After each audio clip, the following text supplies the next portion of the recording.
Okay, we are Stop the War Coalition. Okay. We were formed in October 2001 after the attacks on New York. Yeah. After the September 11th Yeah, attacks. We said we oppose the wars that will be waged using the September 11th attacks as an excuse. Okay. That's basically what we were formed. Sure. And one of our initial statements was including the question of Palestine. Because we understood that the September 11th attacks would be used as an excuse to rearrange the Middle East, and central to the question of the Middle East is Palestine. So we've taken up the question of Palestine for the last 22 years. And this is, I think, the 16th national demonstration since October the 7th last. So it's just a peace group and not a governmental group. Well, we're anti-war. Yeah. Specifically the wars that have been waged on the back of September 11th. Sure. Okay. And do you put the blame for the placement of Jewish people in Israel? Do you put that on the Americans or on circumstances before that? If you even have a view on that. Yeah, I'm not sure. I don't think Stop the War has of course, its own policy, but undoubtedly, I mean, for example, this building right here, the Foreign Office, is precisely where the Balfour Declaration of 1917 was made. Yeah. And that was a pact between the leading Zionists, who were not by any means the majority of Jews. At that time, the majority of Jews were not Zionists or anti-Zionist. Sure. But the Zionists did a pact with the British government. And the Zionists said, we will defend the Suez Canal if you give us a state in Palestine. And that was the essence of the Balfour Declaration. Okay. Well, the Balfour Agreement they made it before the First World War. Balfour Declaration. Yeah.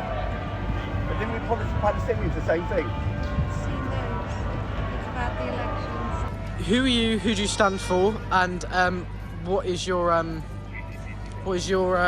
kind of ideas on the Israel and Palestinian war? Okay, so first and foremost, you asked me who we stand for. As a member of Counterfire, as a revolutionary socialist organisation, we always stand with the oppressed against the oppressor. So when it comes to the issue of Palestine, we understand full well that this did not start on October the 7th. It actually goes back right to the beginnings of the end of the First World War, when the imperialist powers in Europe decided to carve up the Middle East after the fall of the Ottoman Empire. And since then, what we've seen is the constant erosion, the eradication and the eviction of Palestinian people from their own land, sanctioned by the West. And that's the situation that we're not prepared to tolerate. That's why we stand on the streets. That's why we stand in solidarity with Palestinians. Sure. Okay.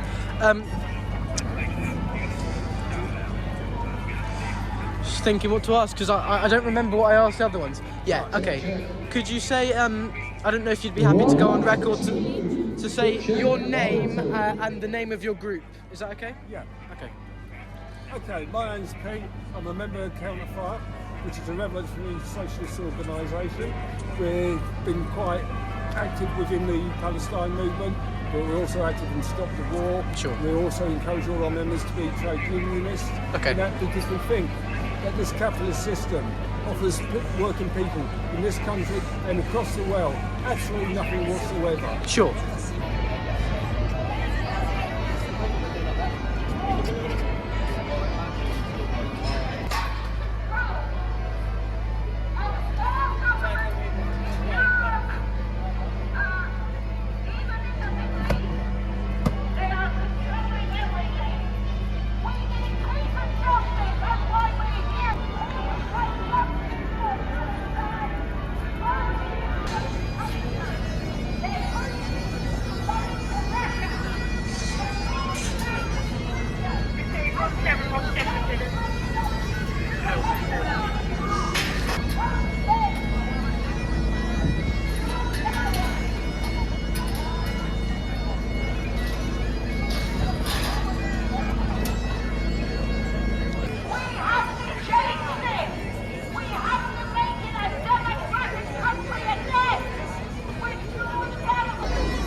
military.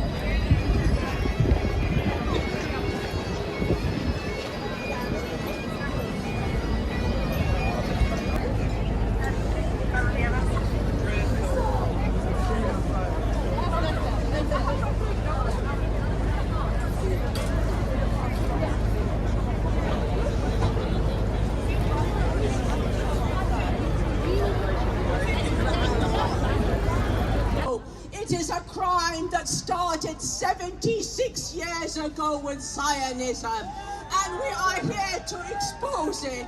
And you must continue to oppose apartheid, the evil of apartheid, the evil of racism, because that is what Zionism is.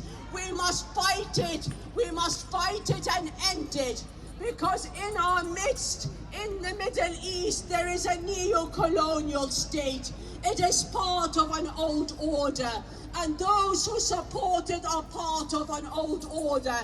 And you, all the youth the world over, know that this world order must change. It must change. And that change has begun here and now with Palestine. Palestine is the emblem. Palestine, and our raising our voice for Palestine means we raise our voice for freedom and justice the world over. We are here to speak out against all those complicit. And as I speak here on behalf of the Egyptian Revolutionary Council, I say that the dictator, the fascist dictator in Egypt, has denied aid to the people of Gaza. And he has even been silenced on the infringement of Egypt's sovereignty. We are talking about an old order of fascism in the Middle East, and it must end. And I say to you now that dictators do not represent their people, and the Egyptian dictator Abdel Fattah al-Sisi does not represent the Egyptians who stand with the Palestinian people, who stand with the people of Gaza. I cannot end without saying that we send our salutations to the people of Gaza and Palestine for their fortitude and resistance in suffering. They have suffered like no one else. For 6 years, they have stood without giving up. And today we stand with them and we say loud and clear, we will not give up until all of Palestine is free, from the river to the sea.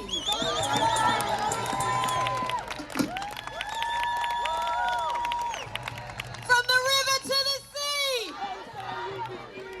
From the river to the sea! From the river to the sea! And from the sea to the river! From the sea to the river! From the sea to the river! Our final speaker is the director of the Palestine Solidarity Campaign, one of the organisers of today's march. Please make some noise for Ben Jamal! Friends, I want to thank you for coming today once more, 175,000 strong. Now friends, several months ago, the Palestinian activist Mohammed El-Kurd stood on this stage, right here in Whitehall, and delivered this warning. We must not, he said, we must not normalize massacres. 2 days ago, Israel committed its latest atrocity, bombing a UN school, killing at least 40 Palestinians, including children.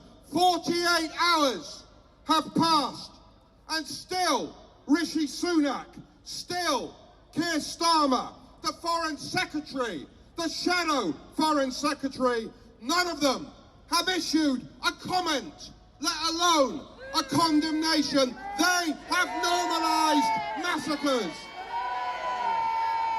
And friends, as we have marched today, we are getting news of another massacre today in Nusrat refugee camp. Dozens of Palestinians reportedly killed. So now, our political leaders are coming before you asking for your vote. Over the next 4 weeks, they and all of the party leaders are sending their candidates to your homes, to knock on your doors, to beg for your vote.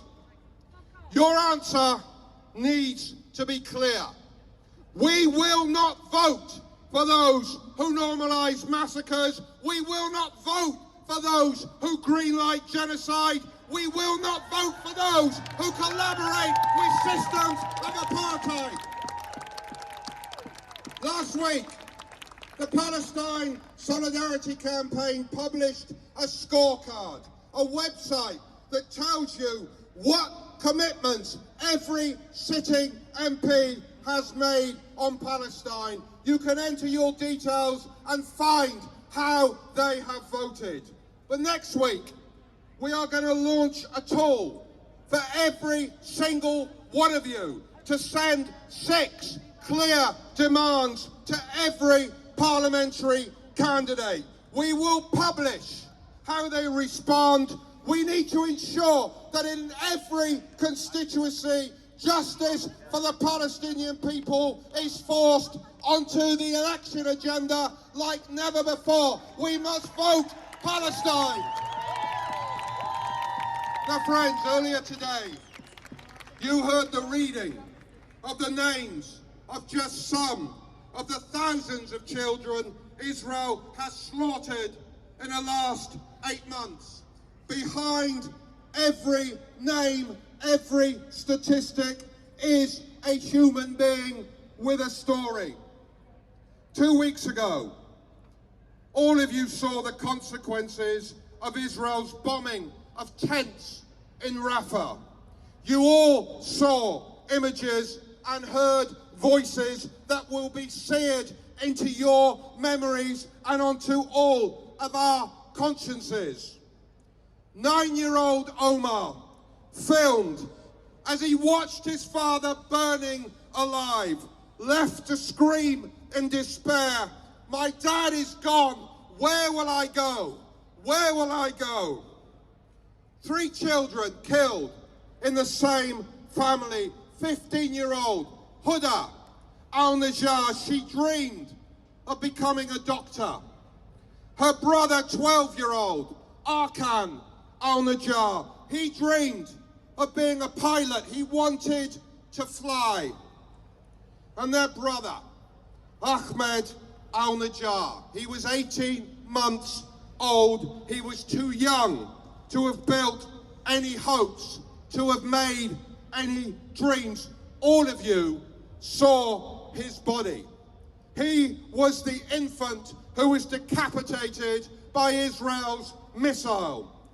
8 months ago, Israel tried to buy support from the world by inventing stories of babies being beheaded. Now it seeks to get the world to normalize the actual beheading of Palestinian children. For 76 years of this Nakba, Israel's strategy has been built on the belief that the Palestinian people will inevitably succumb to their fate, accept their status as eternal refugees or as underlings in their historic homeland, living under eternal apartheid. Ben-Gurion, the first Israeli Prime Minister, said, "This will happen because the old will die and the young will forget." Last month, when we marched to commemorate the Nakba, we were led by a cohort of British Palestinian children holding aloft keys, the enduring symbol of the Palestinian promise to return. They have not forgotten. They will not forget. We will not forget. Our political leaders who want to normalise massacres also, friends, have a strategy. They think that if they continue to demonise you, call you bigots and terrorist sympathisers, get the police to continue to impose orders upon you to restrict your rights, then you will go back to your homes, you will stop campaigning, you will stop marching, you will stop boycotting, and yes, you will still vote for them. For 8 months, you've proved them wrong. We will continue to prove them wrong. So in the next weeks, send your demands to every candidate. Keep protesting in your towns and cities every Saturday. And on July the 6th, 2 days after we elect a new government, we want you back here again on the streets of London in our hundreds of thousands. Friends, our Palestinian brothers will never give up the struggle for liberation. They will prevail. They need us to continue to stand with them. Remember the words of Ghassan Abu Sitta. It is your world to fight for. It is your tomorrow to make. We will own tomorrow. Tomorrow will be a Palestinian day. From the river to the sea. From the river to the sea. From the river to the sea. Thank you.